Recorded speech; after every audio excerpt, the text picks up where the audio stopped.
Good morning, everybody. Welcome to our council meeting of the 30th of May. Lovely to see you all here, bright-eyed and bushy-tailed. Before we carry on, I'll ask Gary to open our meeting with a karakia. Ka hui mai nei tātou I tēnei rā, no tēnei kaupapa, no rewa, tēnā koutou katoa, mako te karakia. Tiata raha, sorry, tiata kaharawa, homai kia matu te kaha. Ki te whai ata ina huarahi tika, no tēnei hui, I tēnei rā, tēnei Māori ora. Thank you. Thanks, Gary. Right, so briefly, just opening comments from me. In a week of sector meetings and housing policy changes and clams, there was a small but shining light on Friday, and that was the investiture of our wonderful Ken and Karen Morris. I don't know whether I need to curtsy or bow or do whatever, but congratulations, Ken. Obviously Friday received his Queen's Service Medal for services to the community, so well done, congratulations, you make us very proud. So yeah, no, we needed a little bit of sunlight, so thank you for that. And an otherwise drab sort of a week. So anyway, moving into our agenda, we have apologies there. I think we've got a full deck, which is fantastic. Great. Moving on then to the next item, which is disclosure of members' interests. Do we have any conflicts anywhere? No? Your Worship, just a small matter, and that is that Ken Morris has been appointed as a Director of Civic Financial Services, so he won't take part in the discussion on that agenda item. Fantastic. Do we have to curtsy for that as well? Okay, just making sure, just making sure. Any late items, anyone? No? Wonderful. And confirmation of the order of meeting. Andrew will move that. Lou will second it. I'll put the motion. All in favour say aye. Aye. Against? Carried. Great. Then on to our confirmation of our minutes from the 26th of April. I remember that one well. It was my birthday. So here we are on page. We haven't had these distributed, so I will flick through them. I am not aware of there being any changes required. Nobody has. Roger, you're happy to move that they're true and correct, and as will Claire, I'll put the motion. All those in favour say aye. Aye. Against? Carried. Moving on then to our first sort of substantial item or substantive item, and that is documents signed under council seal. Thank you, Worship. So these are just all warrants for staff. You'll see a significant number of trade waste officers there. That's part of the shared service we have with CoLab, and so those officers are authorised to operate within Waipā District. Thanks, Gary. Any questions? No. Mike will move that. I'm happy to second from the chair. I'll put the motion. All those in favour say aye. Aye. Against? Carried. Great. On then to our next item appearing on our agendas is the adoption of fees and charges. And that's the Graham Pollard one. Good morning, Graham. Nice to see you. Good morning, Your Worship. Thank you very much. Good morning, everybody.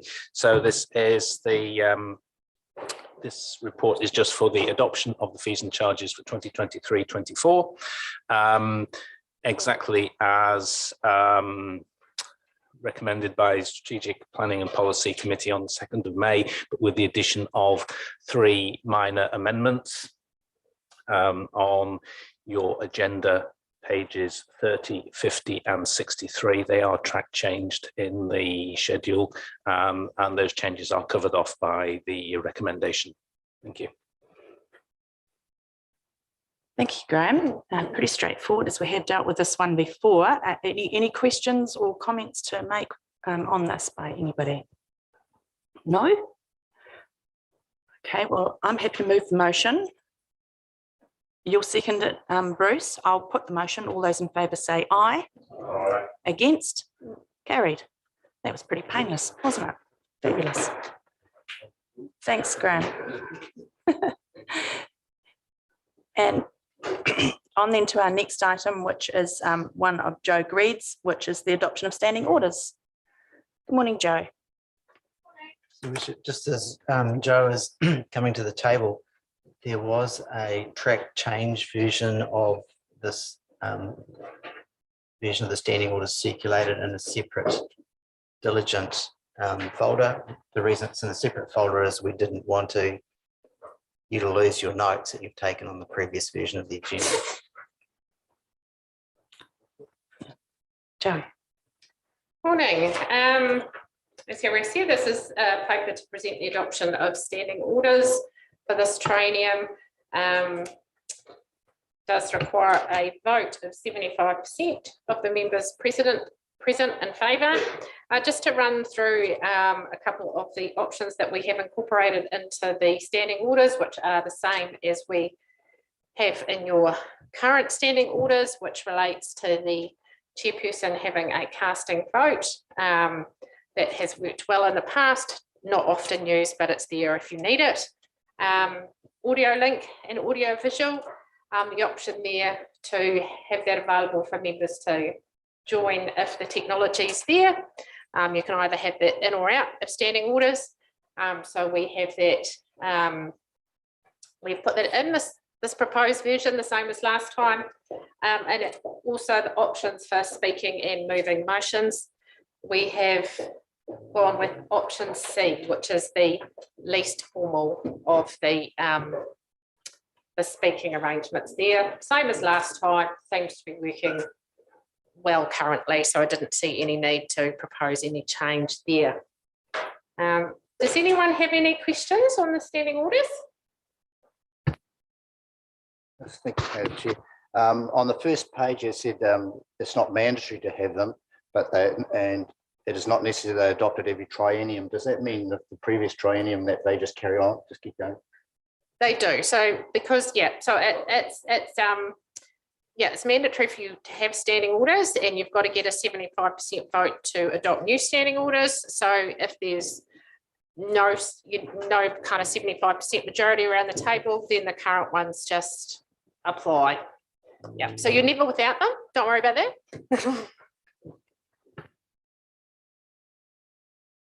Just a clarifying question, Joe. The move away from chairperson, and it's happened in Board of Trustees to presiding member, just where did that come from? I know it's not come from here, but yeah, where did that come from? That came out of the LGNZ template. Right.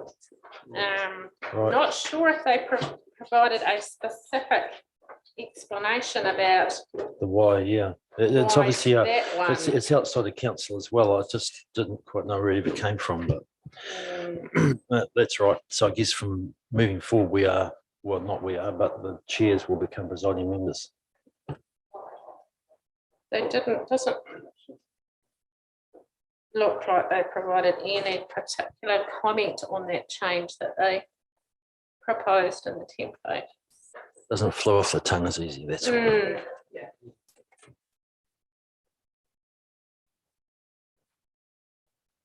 Thanks, Mike. Roger. Just a word in support of option C.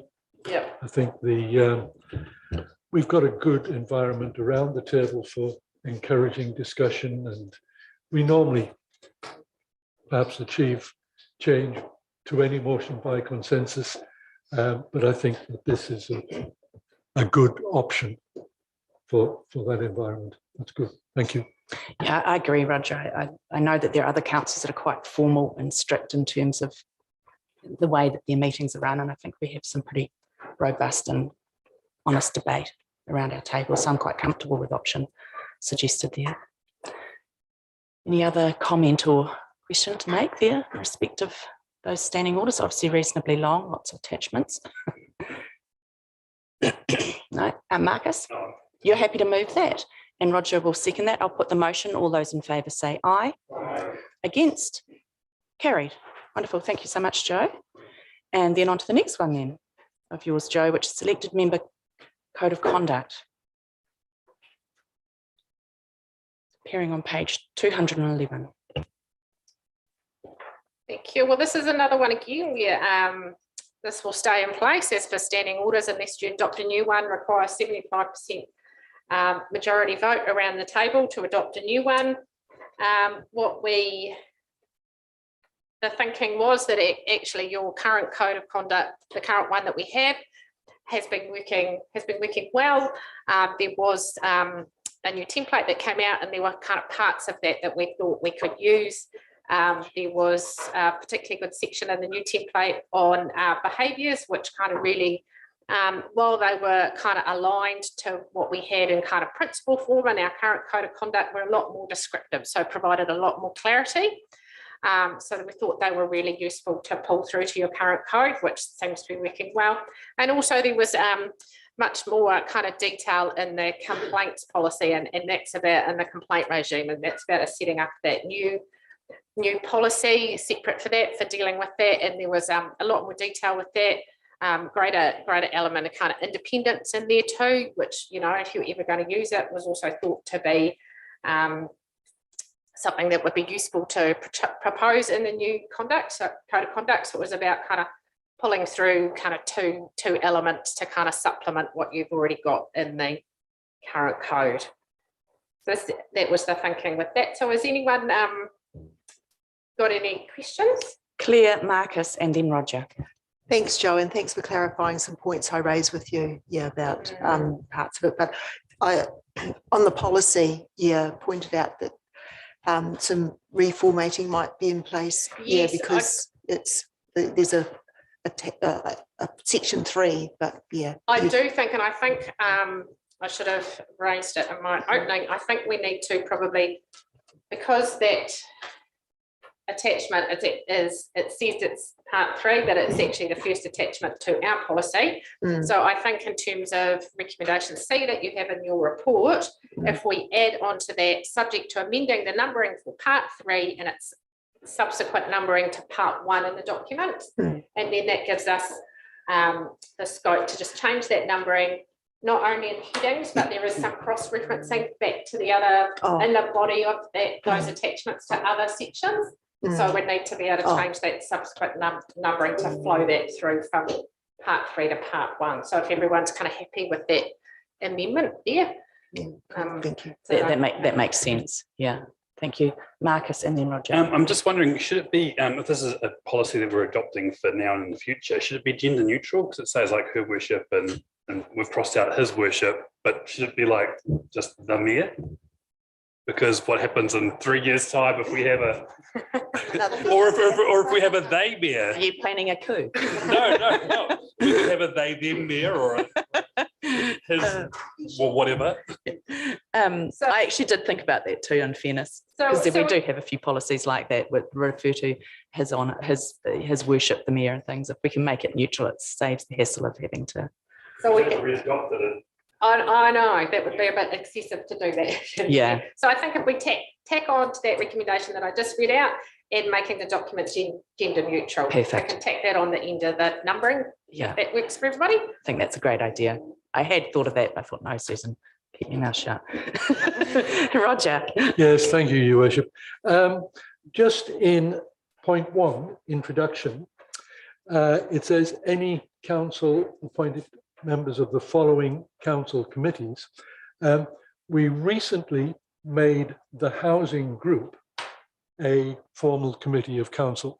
So I'm wondering whether, as well as regulatory and audit and risk, we also have housing committee, just to standardize those groups that fall under this code of, not that we shouldn't be observing the code of conduct on all groups.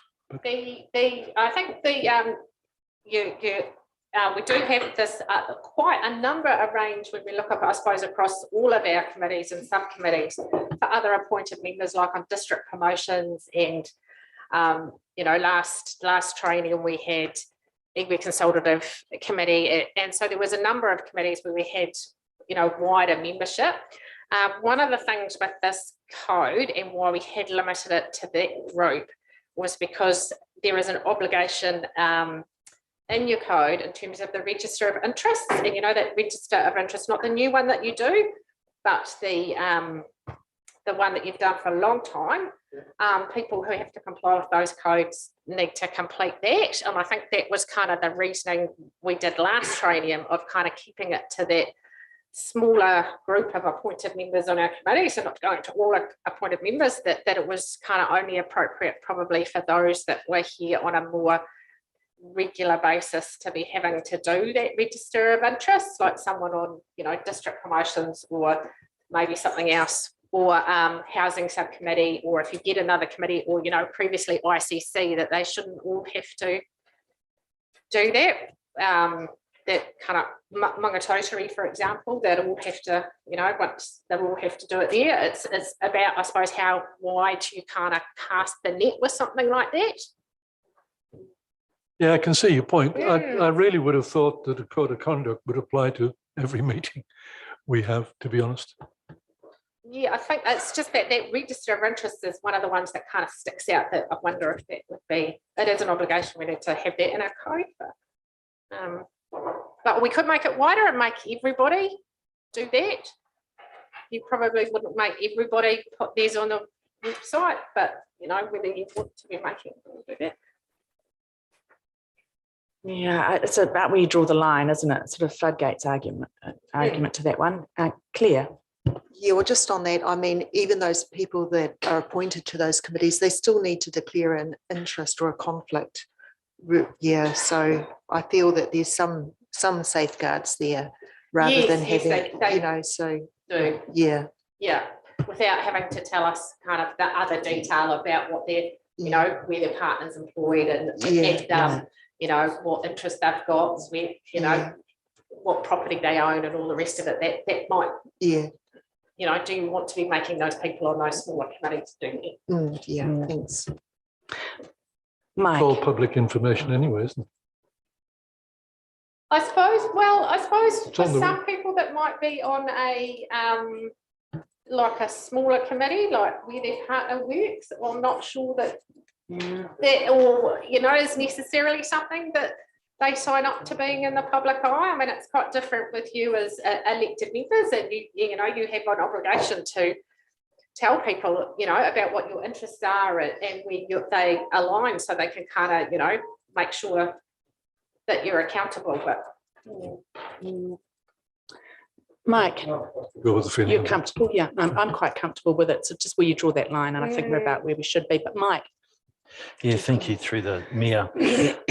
So on 5.2, bullying, harassment and discrimination. So on the untracked change version, it's page 222 on our agenda. Just it's a very high threshold, and though none of us condone bullying at all, but under the second to last bullet point, a regular pattern of behaviour, which if you look through almost all literature, including WorkSafe literature in New Zealand, it does normally say, you know, not a one-off, but we've sort of said a one-off incident. That's a very high threshold. If someone gets it wrong, you sort of can be labelled in media as a bully for a one-off incident. I just as long as we're aware of that it doesn't fit in with the norms of over time, constant. All the rest of it does, but the one-off incident is a little bit different to most of what you read around bullying in the country. Just as long as we're comfortable with that, because Parliament would fail.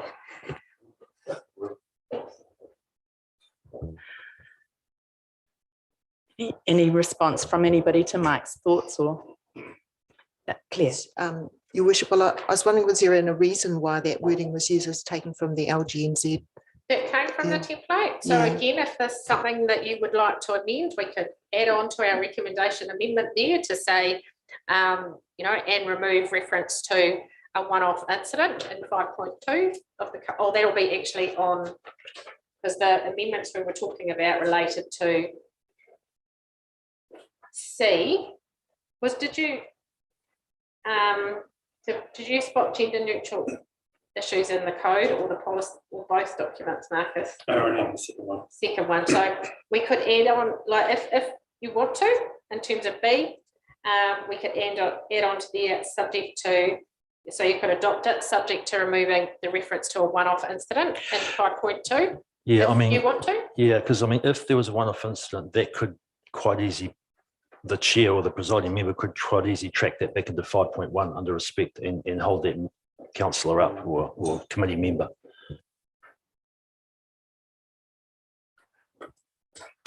Any discussion on Mike's point? Monty? Oh, look, probably disagree with Mike on this one. I expect a high standard of behaviour around here. One off is one off. It's one too many. I wouldn't live with it. That's not the point I'm making. It's been labelled a bully for the one-off. Are you comfortable with that? You get it wrong once. That's what I'm saying. I'm not saying it's not acceptable. It's not. It's whether you're happy to be labelled a bully for a one-off.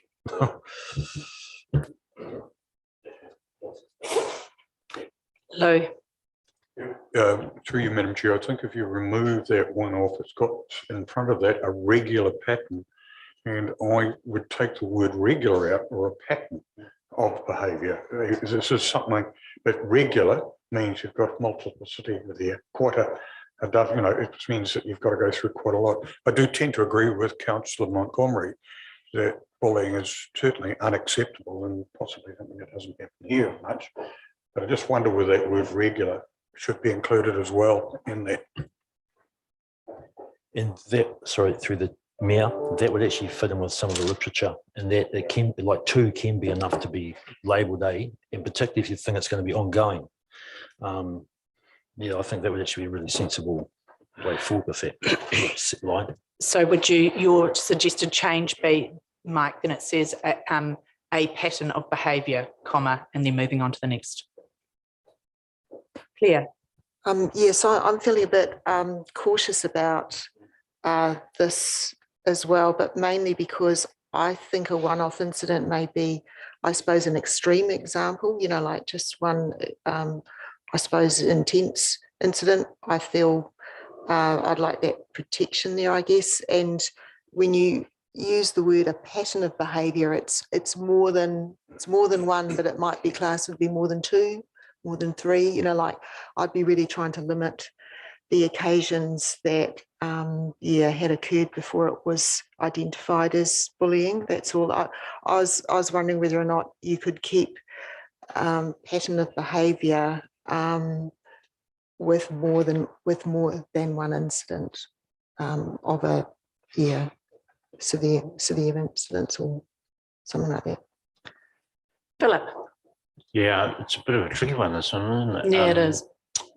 Because you have to live with the consequences, and whether you do something seriously wrong once or multiple times, and every case is going to be different too. Some are going to be small cases of bullying or massive cases of bullying, or incidents that aren't right, perceived to be right or what have you. So I would, my recommendation or my thoughts are is to keep it as once there's too many, and it just depends on the situation too.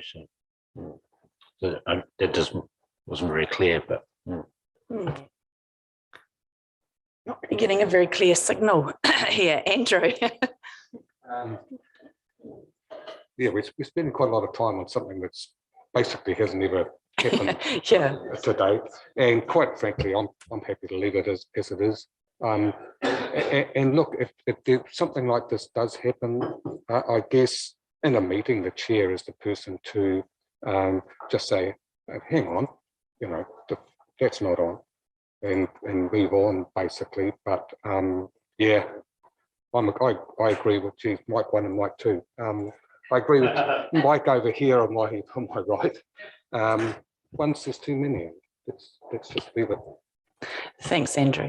Liz?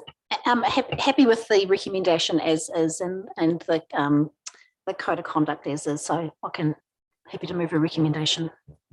Okay, so we have a mover. Andrew, are you happy to second that? Roger, did you want to have more discussion on it? Sorry, I was just going to add that, you know, rules like this are put in place for perhaps when things deteriorate. I mean, I think around this council table, there's a huge amount of respect for each other, and we don't seem to get into this situation like many other councils do. But I can understand the fact that if an environment deteriorates, then these are the rules that are put in place in case that thing does so happen. So I think I would on balance, go with the existing wording. Thanks, Roger. It's an insurance policy in a way, isn't it? You put it, sign it, chuck in a bottom drawer, and I hope you never have to look at it. So I've got a mover and a seconder, so I'll put the motion. All those in favour say aye. Against? Carried. Excellent. Great discussion, people. Moving on then to our next item, which is the Civic Financial Services Limited Notice of AGM and Annual Report. Morning, Yolanda. Just noting, Ken obviously won't take any part in our discussion here. Block your ears. Don't play with your medal.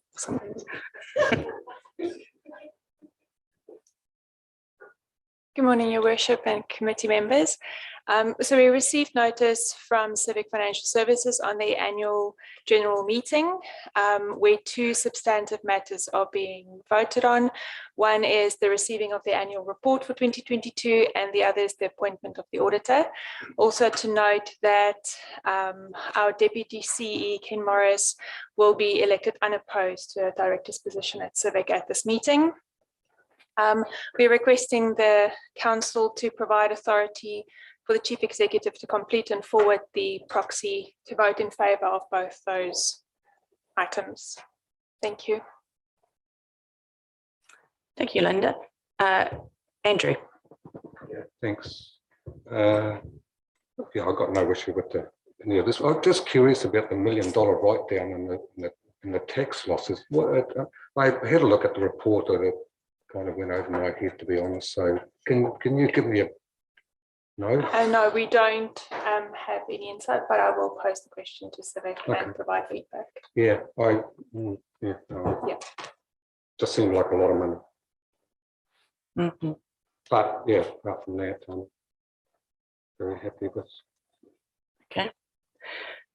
I'm comfortable with the recommendations as they appear. Yep. So I'm happy to move from the chair. And Claire, you'll second that for me? Great. So look, I'll put the motion. All those in favour say aye. Aye. Against? Carried. Lovely. Thank you, Yolanda. Moving on then to our next item, which is a consultation on potential part sale of 1262 Cambridge Road to Kainga Order. Ken, are you going to take this one for me? Thank you. Andrew? Don? No? No?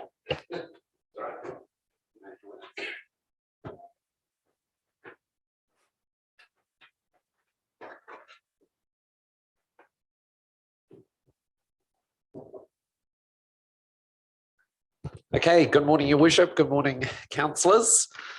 Right, so this item, the potential part sale of 1262 Cambridge Road. So look, what this item is about, obviously, is to present you with the results of a consultation process that's been carried out over the last month or two, the consultation exercise or the outcome of that is welcome, Andrew. Is presented obviously for your consideration and for your deliberations. There are 65 submissions there, and there are also a number of social media contacts that social media interactions that we've put together and included in the agenda papers. We are also clearly bringing you a staff recommendation that we do advance the sale. So that is what officers are suggesting to you today. Look, I just thought it might be helpful because this item really has a very long history. So I thought it might be helpful just to quickly walk you through the context. So so look, this farmland was purchased in 2017 for $690,000. That's what we purchased it for. We thought this was in an ideal location for affordable housing development, very, very close to a supermarket and other facilities, obviously, in that area. So we bought it with the clear intention that it be used for affordable housing, potentially for older people, but with a more general remit of affordable housing. Yeah, over the intervening time, we've given good consideration to how we can develop this property and use it for the purposes that we intended when we bought it. Yeah, we did apply to an infrastructure acceleration fund that central government was offering, and that application we got got quite well advanced. It went through a few hurdles, but look, we got to quite a good point there, but ultimately that application was unsuccessful. I guess coming out of that unsuccessful application, we did have an approach from Kāinga Ora, and Kāinga Ora said actually there is a real need for housing in this community for over 55s. So they came to us with a proposal that they actually buy a part of the land, so not the entire property, but a part of the land. And they would build up to 30 dwellings for over 55s. That was the proposal. Clearly, Kāinga Ora have a mandate in this space, and the other thing that Kāinga Ora have is quite considerable resource from the central government perspective. Okay, so so that was their proposal. We brought that proposal to you in October last year. You gave us the ability to enter a sale and purchase agreement subject to a consultation process, and that is what we have carried out, and that is what we're reporting to you today. Coming out of that consultation process, in terms of the 65 formal submissions, you will note that 57% were in support, 12% were partially in support, and 31% were against. So that is a majority that are for this to one extent or another. Okay, so now just quickly speaking to the recommendations. So so staff believe this recommendation is sound. The proposal is certainly consistent with our intent at the time that we purchased this property. Financially, we capitalise on a good capital gain for our ratepayers. The report says how much we bought the property for. It says how much we are selling for, because Kāinga Ora are paying market value, prepared to pay market value, and bearing in mind that actually that sale price is only for a part, in fact, for less than half the site. Although in saying that, it is the better part of the site, obviously, that they have purchased, certainly in regards to affordable housing. But financially, a good capital gain for our ratepayers, and I think even more importantly, in terms of development for the purpose, what we are able to do is release the ratepayers, obviously having to invest in all those development costs. Kāinga Ora will take those on as they do the development themselves. Also in favour of the soundness of this, we do have public support coming out of that consultation process, and bearing in mind that that was targeted to some extent to the immediate neighbours, who you would expect to perhaps be most resistant to this, but still clear support there. We have de-risked this to the extent that we think is possible and practical and agreeable to Kāinga Ora. So that de-risking is the restriction to an older over 55s cohort that is in place for 50 years. That will be legally protected. And there is also a requirement that Kāinga Ora commence this development within 2 years. So they can't just sit on this. They need to be actively working on this and getting this development underway. So so look, this in my mind is a brilliant opportunity for council to take a leadership position in a matter that is of considerable concern to the community. I mean, you see that coming through in the submissions. There is a need for affordable housing. There is a need for this sort of housing in our community, and this is council's chance to respond to that. I guess probably just the one word of caution here, and again, you can see this coming through the submissions So yeah, so look, there are people in our community who are quite concerned about a Kāinga Ora development. Yeah, I'm not, yeah, there's no pretenses about that. People are concerned, and I guess they have reasonable justification for that when you see what has happened with other Kāinga Ora developments and other communities. Yeah, ours is safeguarded to extent, like I say, with that older cohort. But yeah, there are still some concerns. Look, we actually do have concerns of that nature from time to time pop up with our own housing for the elderly. Yeah, I've been in this role for a number of years, and I can recall at least 2 or 3 occasions where we've had concerns about disruptive residents in our own properties, and we've had to deal with those. Yeah, in fact, there's but even been quite a recent occurrence with that. So yeah, so look, I think this is one of those things that yeah, that if the decision today is to sell in line with the staff recommendation, I guess my word of warning is that this is something that the council will probably have to maintain a continuing interest in. If from time to time problems do develop there, yeah, council may have to take some sort of community advocacy type role in terms of working with Kāinga Ora to assist in addressing those issues. Yeah, we may have that, but like I say, we've had those sorts of issues even in our own accommodation as well. So yeah, so with that, Your Worship, I will basically leave it in your hands to energise the other discussion. Thanks, Ken. Very comprehensive as always. I open the floor for comments. Roger, Claire, and then Liz.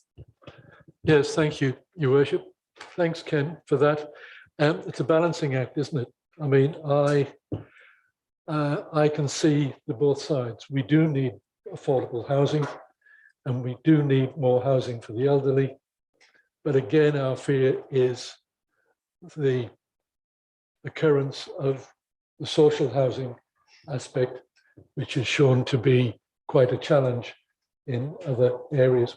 But I'm encouraged, and perhaps the scales tip a little bit when you're suggesting that we as council should take some form of social oversight on any form of antisocial behaviour that possibly could occur if it were to reflect some of the other Kāinga Ora developments that we've seen elsewhere.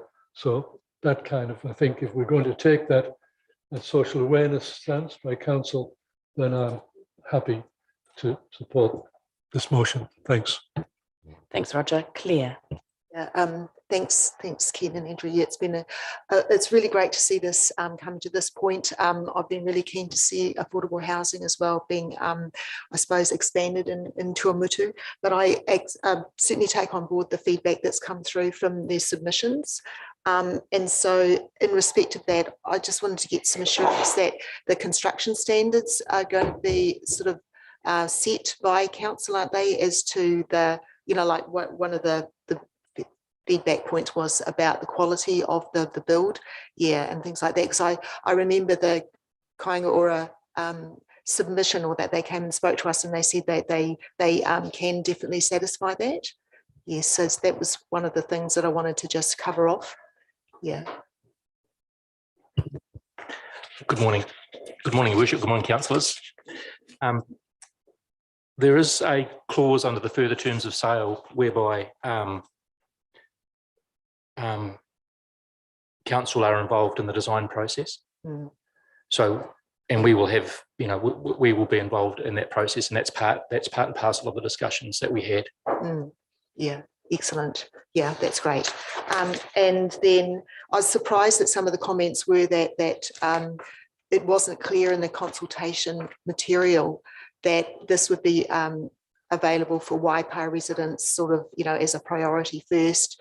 And, so I would have, my understanding is that Waipa residents will have priority to be tenants in this development.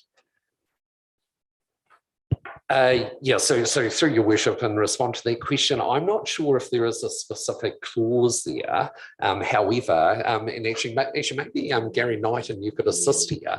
But certainly Kāinga Ora have said right from the word go that there is a real need in the Te Awamutu community for this. Do you have any further insights, Gary? Not too much further, Your Worship, but I think one point to make, these will, be, I think, servicing people who are currently on the register, on the housing register. So if they have indicated, a prior or a wish to be in the Te Awamutu community. So that's the first point. Yeah. The other point is this offers Kāinga Ora some flexibility around rationalising the whole housing stock for Te Awamutu. So if there's someone in a 3 or 4 bedroom house already in Te Awamutu, that gives the opportunity to put them into something smaller and warmer, if you like, and so in that way bring that transfer within Te Awamutu. Yeah, it sounds like a really pragmatic approach is what's going to happen. It'd be great if we could have some visibility, maybe, or some reporting back on the tenancies or something, that we can get some assurance that at least the needs of our community are certainly going to be. Well, I think we maintain an ongoing relationship with Kāinga Ora, so we can certainly bring that back to the housing subcommittee and just keep them informed as we go along. Yeah, cool. That's great. Just a couple of other things then. The other thing that came through strongly in the submissions was about the behaviours, the conduct, that the way the whole development's managed once it's tenanted. So you've already mentioned, Ken, that it's likely that we'll have to take some kind of community advocacy role. So I'm just wondering, what are the mechanisms available to us to hold Kāinga Ora to account to ensure that we don't get the social, I suppose, outfall that's pretty distressing for people that live in close proximity? Yeah. I'm not sure that we can hold them to account through a legal document. There's obviously an advocacy role for council in there. As I said, it's kind of a relationship management thing as well, just keeping close around any issues that may arise. And I think certainly one thing Kāinga Ora have been at pains to tell us about is that they have significantly upped their game in tenancy management as well. So the numbers that each manager looks after now have considerably reduced. So there is and more of a focus on putting wraparound services around those clients as well. Yeah, and would that be something that the housing subcommittee might also be able to take an interest in? Maybe that ongoing relationship with Kāinga Ora and how it's panning out. Yeah, in reality. Look, I'm sure they could. We have developed a good relationship, particularly Gary has actually with Kāinga Ora through this process. So look, Gary, I would imagine that Kāinga Ora would be happy to turn up at I'm sure that we're keen to have that ongoing, as part of that ongoing relationship. Tenancy can be part of that, but again, it's a wider discussion that they're keen to have as well. Yeah, that's good, because I imagine there'll be further developments of this nature, in Waipa. This won't be the only one, so I think we should be thinking about, how we can have those safeguards that's going to make it, a good outcome for all of our community. Oh, that's great. Yeah. If I might make a comment. Kāinga Ora do have housing officers that work in the individual areas. So they have one based in Te Awamutu who's already on the ground, and they the intention is for them to think pretty hard about who's going to go in here, and they really want to form a community. So they do have people that are on the ground, keeping an eye on things and managing the property. Yeah. So. Okay.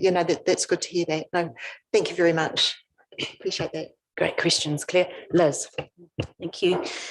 Hey, so back in 2017, of course, I was sitting around the table, and at that time, of course, we purchased the land because our focus really was on providing more housing for elderly, for pensioners, really.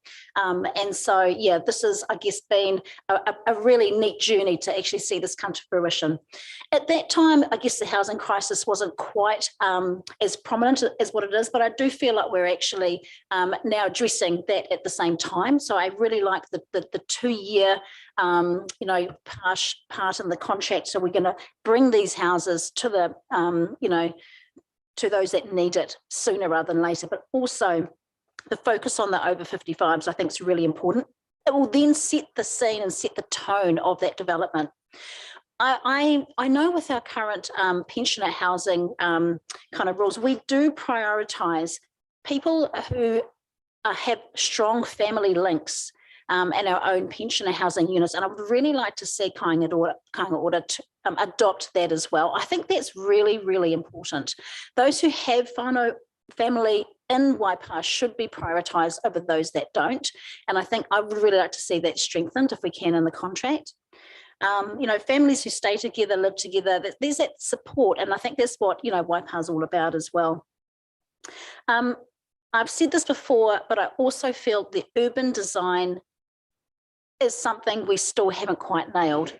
So I'd really like to continue advocating for an urban design panel. We've already had our local Waipa police interested and been part of that.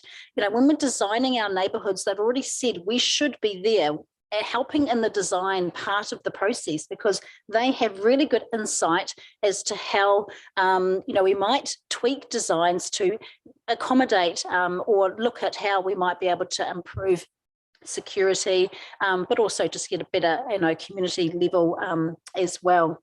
So those, I guess that's just some of my comments, but I'm just wondering how we might be able to bring those two things, like I say, prioritise the Waipa residents, but also that urban design, how we might be able to influence or have a stronger influence in this particular proposal, because as I've heard, as we know, we've got more developments to come.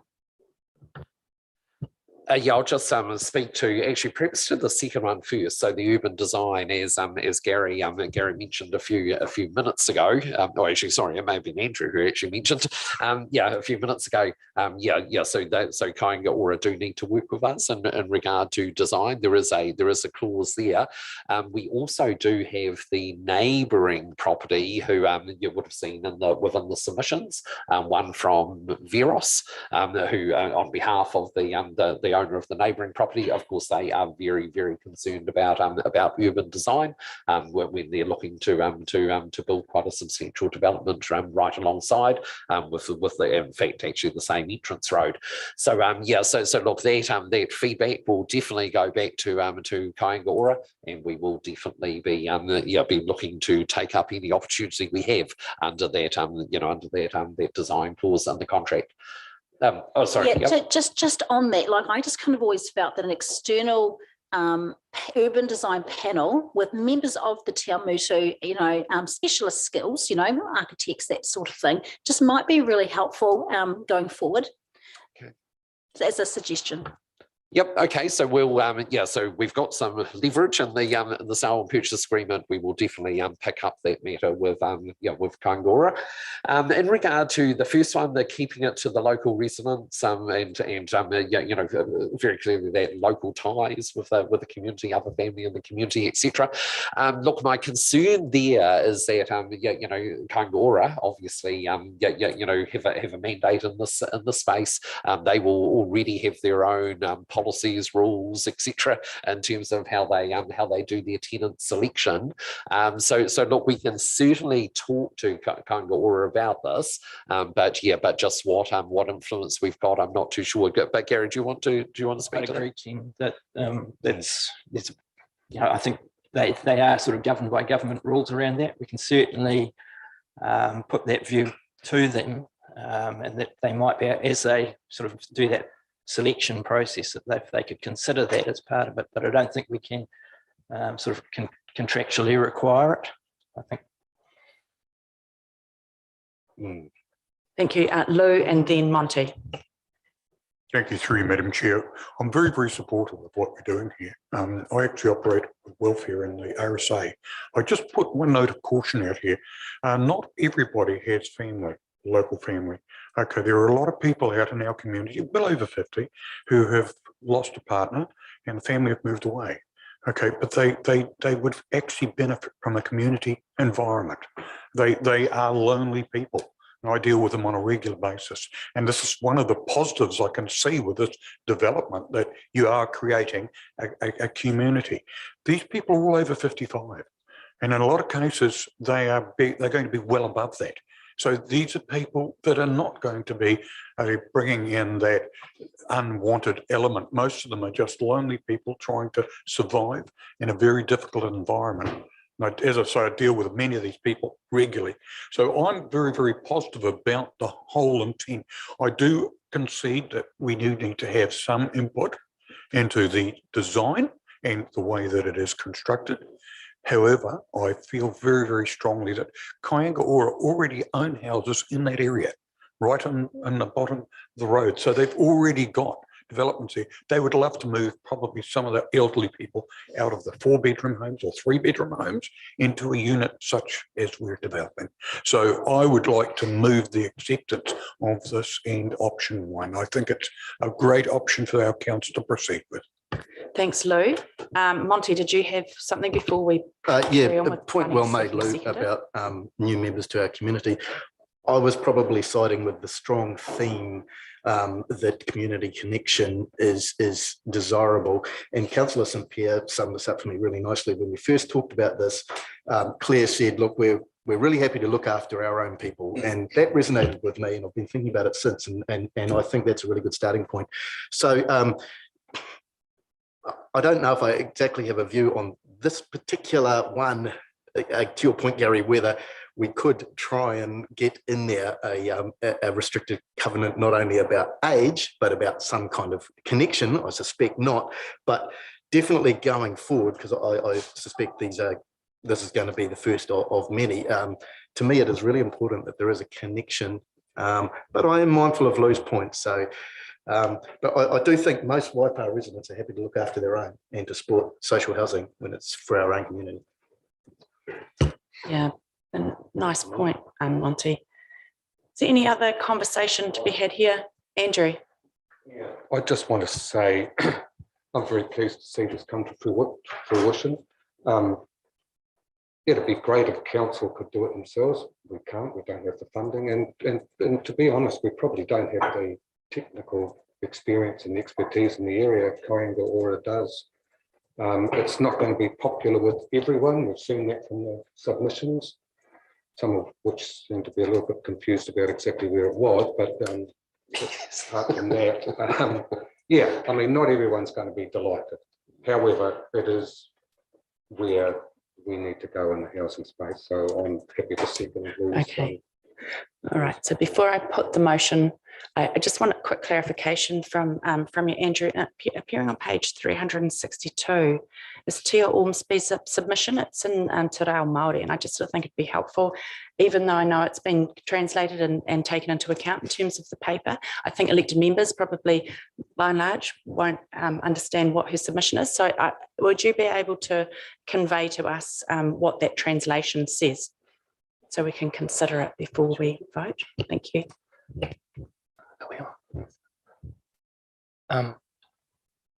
This is the translation.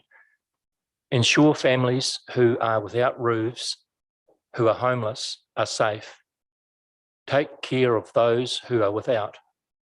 There are many families of Apakura, Ngāti Apakura, and Ngāti Hinitu, excuse my pronunciation, who live without roofs, who are homeless. I acknowledge everyone. The meetings regarding this matter must be announced earlier. I understand the writer is wanting to know about the meetings sooner. The minutes from previous meetings have not been witnessed. The lands of our ancestors were where we grew up should be looked after. May peace be with all of us. Great, lovely. Thank you, Andrew.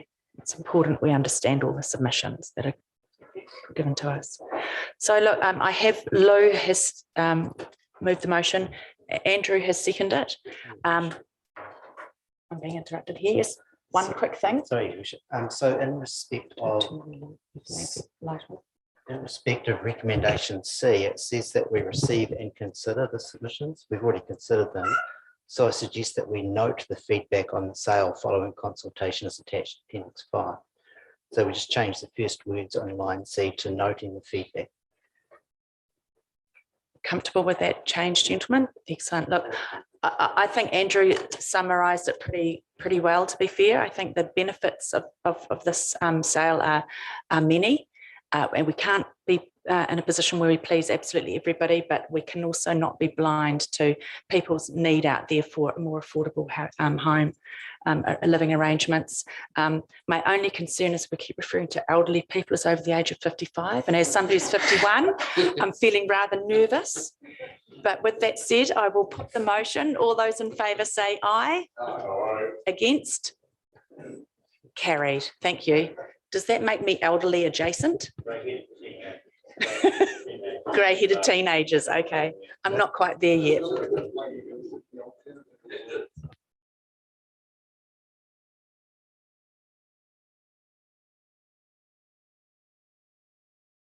Okay, thank you for that, team. So then moving on to is a resolution to exclude the public appearing on page 467. Claire, you're happy to move. Andrew will second that for me. Oh, sorry, Bruce. I couldn't work out whose arm it was. Bruce. All those in favour say aye. Aye. Against? Carried.